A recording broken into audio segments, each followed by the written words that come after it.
इस बजट में महंगाई पर सिर्फ 10 शब्द बोला है।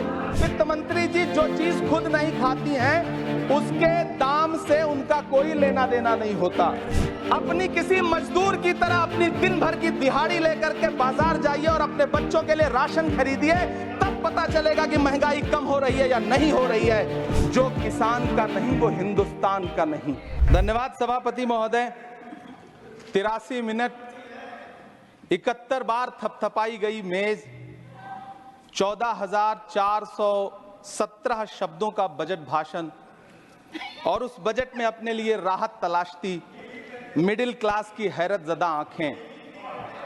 सभापति महोदय, मेरे हाथों में जो दस्तावेज है, दरअसल ये देश के किसानों, गरीबों, मजदूरों की उम्मीदों का स्मारक है। ऐसा लग रहा है जैसे वित्त मंत्री महोदया ने बजट नहीं तैयार किया है, बल्कि प्रधानमंत्री जी की मन की बात का संकलन तैयार किया है।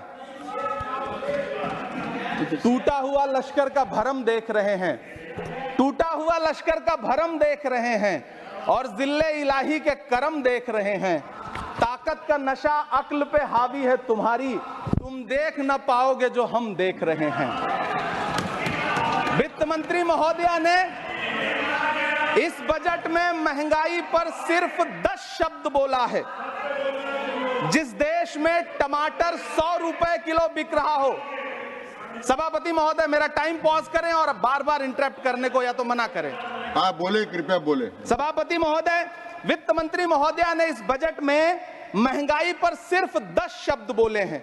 जिस देश में टमाटर 100 रुपए किलो बिक रहा हो, उस देश की वित्त मंत्री के पास बजट में महंगाई पर बोलने के लिए सिर्फ 10 शब्द है। डीजल, पेट्रोल, आटा, चावल, दाल, सब्जी की महंगाई का तो कोई जिक्र ही नहीं।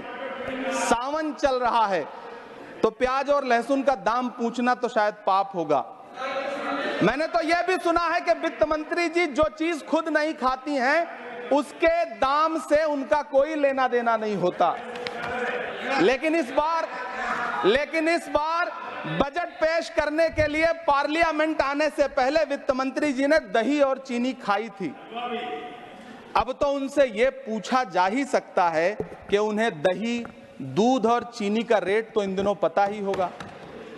क्या उसे सस्ता करवाएंगी या नहीं सस्ता करवाएंगी? अगर पता है तो कृपया सस्ता करवाइए, क्योंकि इसी चीनी ने अमेठी में एक मंत्री महोदया का राजनीतिक कैरियर कड़वा कर दिया। सभापति महोदय, अपने शीश महलों में बैठे हुए सरकार के सांसद और मंत्री कह रहे हैं कि महंगाई कम हो रही है। संसद की कैंटीन से बाहर निकल करके एक चाय का कप खरीदिए, तब समझ में आएगा कि महंगाई कम हो रही है या बढ़ रही है। किसी एक दिन अपनी किसी मजदूर की तरह अपनी दिन भर की दिहाड़ी लेकर के बाजार जाइए और अपने बच्चों के लिए राशन खरीदिए, तब पता चलेगा कि महंगाई कम हो रही है या नहीं हो रही है। यहां बैठ करके बड़ी बड़ी बातें करना आसान है। ये चूनर धानी धानी भूल जाते, ये पुरवा की रवानी भूल जाते, जो आकर 4 दिन गांव में रहते तो सारी लंतरानी भूल जाते।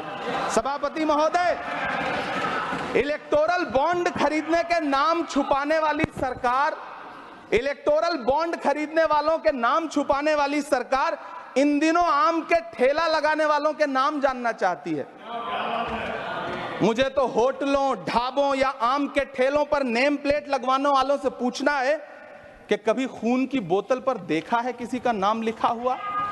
मुझे पूछना है कि क्या कोरोना के दौरान अपनी उखड़ती हुई सांसों के लिए ऑक्सीजन तलाशने वाले किसी इंसान ने ऑक्सीजन लाने वाले किसी इंसान से पूछा था कि ऑक्सीजन लाने वाला इंसान हिंदू है या मुसलमान है?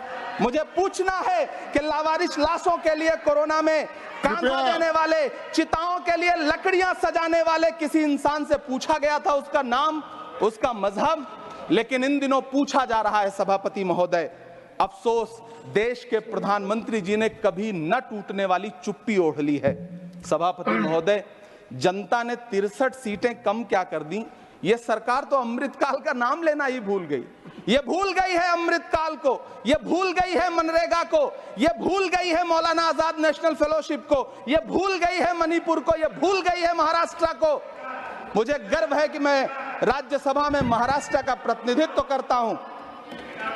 महाराष्ट्र जो देश की आर्थिक राजधानी है, जो टोटल कॉर्पोरेट टैक्स का 40%, इनकम टैक्स का 32% और जीएसटी का 20% इस देश को देता है, उस महाराष्ट्र के लिए इस बजट में एक शब्द नहीं है। आप बैठ जाए। सभापति महोदय, आखिर महाराष्ट्र से किस आप बात बैठिए, का आपका बदला समय लिया जा है, रहा आप है? कृपया बैठ जाइए। महाराष्ट्र बैठ में जाइए। लोकसभा कृपया चुनाव बैठे नहीं में बोले। बाबा साहब अम्बेडकर माननीय के सदस्य, संविधान को बचाने के कृपया लिए बैठे नहीं वोट बोले। क्या कर दिया? प्रधानमंत्री जी तो महाराष्ट्र से बदला लेने पर उतर आए।